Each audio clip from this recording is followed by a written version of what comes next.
So all throughout the 2020 Democratic Party primary, we were told by pundits in the mainstream media that, we can't vote for someone like Bernie Sanders because he's too far left and he's just not electable. So you really instead should opt for someone like Joe Biden because he's definitely electable.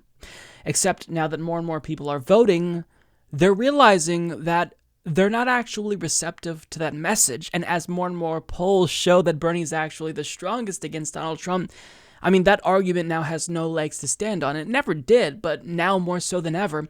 So what we see is the media quickly trying to drum up some new narrative to concern troll about Bernie Sanders' chances in hopes that they, have some way of stopping Bernie Sanders. So the argument that they're using now is that if you vote for Bernie Sanders, maybe he can beat Donald Trump. But think about the effect that he'll have on down-ticket Democrats who are running in these really tight races for the House and Senate. The problem is that this also doesn't have any legs. One, because it's not backed in any statistics whatsoever.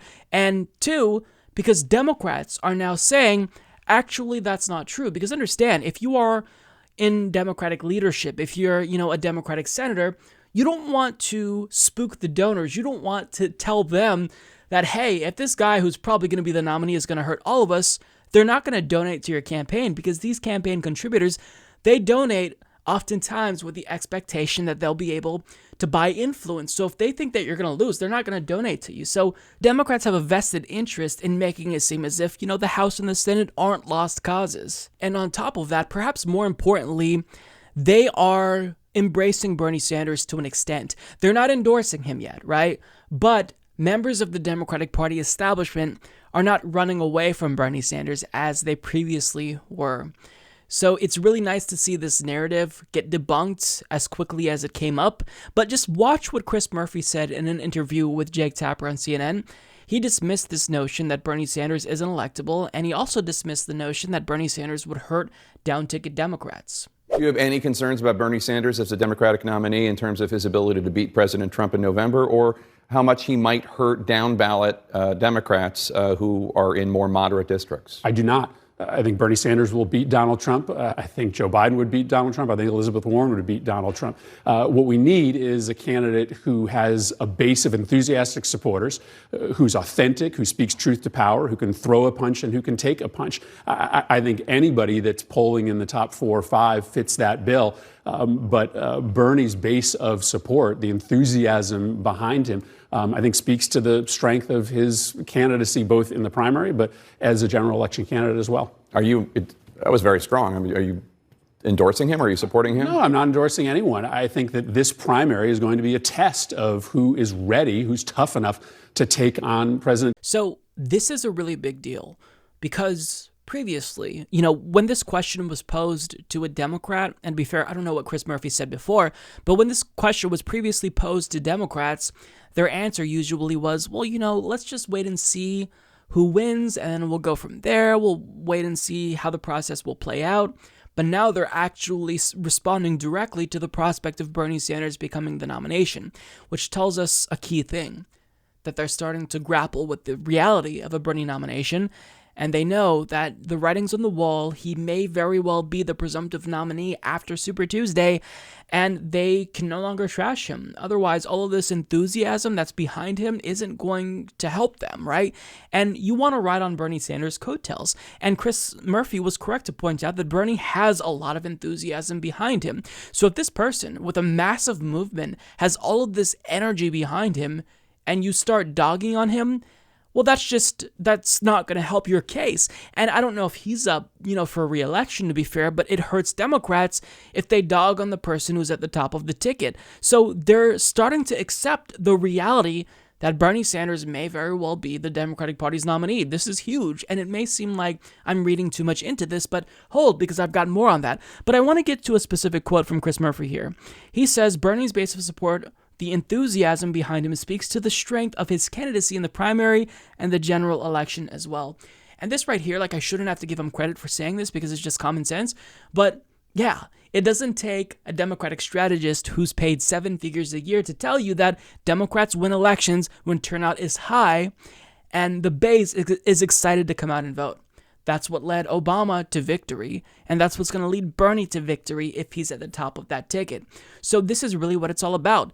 Like, all this worry about Democrats losing the House and the Senate if Bernie Sanders is at the top of the ticket, they should be enthusiastic about him being at the top of the ticket, because if he actually brings out this base that he's trying to bring out, younger voters, disaffected non-voters, then guess what happens? When they're already out to vote for Bernie Sanders, they're going to vote down the ticket for Democrats in the House and the Senate, and Bernie would campaign for them if he's the Democratic Party nominee. So it'd be moronic for them to continue dogging on Bernie Sanders. And the fact that he is so close to clinching this nomination and the way that they are responding tells us that really this may become a reality soon. But the real question is, what are Democratic Party leaders saying? What's Nancy Pelosi and Chuck Schumer saying? Well, pretty much the same thing. They're not running away from Bernie Sanders. They're grappling with the reality of a Bernie Sanders nomination. As Marty Johnson of The Hill reports, House Speaker Nancy Pelosi on Wednesday said she would be comfortable with Senator Bernie Sanders as the Democratic presidential nominee in November. The Congresswoman was asked the question as she was leaving a closed-door meeting in the House basement Wednesday morning. She replied with one word: yes.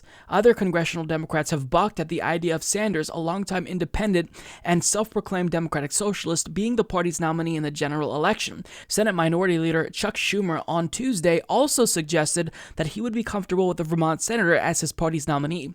Look, the bottom line is very simple, Schumer said Tuesday when asked about Sanders' praise of former Cuban leader Fidel Castro's literacy program. We have a lot of strong nominees. I'm not supporting one over the other, but I think every one of them will beat President Trump, he said. So first of all, again, this is partially tactical because they don't want to spook donors. They don't want to make it seem as if they're going to lose under any circumstances. But second of all, you have to listen to the words that they're using. They're directly responding to these questions. When Nancy Pelosi was asked, would you be comfortable with Bernie Sanders as the Democratic Party's nominee? She says yes. She's not trying to pivot and say, well, look, it's still early in the process. We'll wait to see how it plays out. She's answering directly, which tells you this may be a watershed moment where the Democratic Party is now having to pivot. Like, they're not going to embrace Bernie Sanders with open arms. They will probably still try to steal it with him at the convention in Milwaukee, but they know there's a very large possibility that Bernie Sanders could become the Democratic Party nominee. Whether he wins a very large plurality or outright majority, they know it's possible, if not likely. So now they're starting to pivot. They're going to have to grapple with the reality, like it or not, that Bernie Sanders may be the new leader of the Democratic Party. And, even if deep down it kills them, well, the fact remains that they have no choice in this matter. The base has spoken, and you can only piss off the base for so long. So now, in spite of the mainstream media saying over and over again that Bernie's not electable or that Bernie Sanders is going to hurt down-ticket Democrats, you have the leaders of the Democratic Party, Chuck Schumer and Nancy Pelosi, come out and say, I'm fine with Bernie as the nominee. This really is huge, and I know that to people who don't follow politics as much as I do, this seems insignificant, but it really is a big thing. For them to not pivot here, for them to just say, sure, I'm comfortable with Bernie, they know it's coming. And let me remind you, Nancy Pelosi was part of the early 2019 How to Stop Bernie Sanders meetings with Pete Buttigieg and Neera Tanden, and also Chuck Schumer, I believe, and Terry McAuliffe. So she doesn't want Bernie Sanders to be the nominee. This is something that she's saying now because she doesn't have a choice. You can't spit in the faces of people who are enthusiastically supporting your party's nominee, who's the new leader of your nominee. That would hurt your chances as well. And Nancy Pelosi, if she cares about anything, it's raising a lot of money. It's raising a lot of money. So if donors see that you piss off the base and they think you might lose, well, they're not going to donate to you. Nancy Pelosi is well aware of this. So now getting to that whole new talking point about Bernie Sanders will hurt down-ticket Democrats, on MSNBC, of all places, I saw the best debunking of this new talking point, and it came from Chris Hayes, who is probably the most sane person on MSNBC. Just look at some of the evidence that we have, and I'm telling you, it's not in the data. It just isn't. Here are the head-to-head matchups between President Trump and the Democratic presidential candidates. He is consistently, in poll after poll after poll, at or near the top of all of them, while the candidates who are characterized often as more electable are lower. Sanders has higher favorability ratings than any other Democratic presidential candidate in the field. His campaign has raised more money. His campaign's cash on hand in the latest FEC filing more than double the other non-billionaire candidates, and his ability to raise money is not nothing when it comes to electability and possibly $1 billion being dropped on his head. Now, there are swing district congressional members in Congress who really do worry about Sanders' effects on them, about being dragged down on those down ballot races. And I got to say, they might be right. They know their districts well. They also might be wrong. I don't know. I do know I definitely heard that a lot in 2016 from a lot of swing Republican members. As political scientist Kyle Kondik points out in the New York Times op-ed, those fears about down ballot drags might be overstated. But I'm open to the data. We'll see. I mean, look, left-wing candidates sometimes lose. They sometimes get drubbed. George McGovern wasn't a left-winger. He was a liberal, but he famously lost in a landslide defeat to Richard Nixon in 1972 after his insurgent progressive campaign managed to capture the Democratic Party nomination. And that's a trauma that has stayed with people for generations, understandably so. If you can point me the data that we have where Sanders is 7 points behind in head-to-head matchups with Trump, I think there'd be real reason to worry. But it's just not what the data says. If you don't like Bernie Sanders because you don't think he would be a good president, then that's your choice. You should act on that as a citizen. But if you are freaking out because he is so obviously an electoral disaster, I'm here to tell you it's just not what the information that we have now suggests. That was absolutely fantastic. So credit where it's due. Chris Hayes should probably be worried that MSNBC will fire him after telling the truth about anything. But, credit where it's due. And this George McGovern example, it's always been incredibly stupid to me because that happened 50 years ago. And the polls always showed that Nixon was going to beat George McGovern handily. That's not true now. And rather than going back 50 years, why wouldn't you just go back 4 years to see what type of candidate can beat Donald Trump? Clearly a moderate loss to him, right? So it's just they're literally trying to figure out any possible way to dissuade voters from opting for Bernie Sanders. But finally, we're not thinking about what would appease the pundits on mainstream news. We're voting in a way that makes us feel good because we know Bernie Sanders will fight for us. So this really is, I think, a watershed moment, and you love to see it.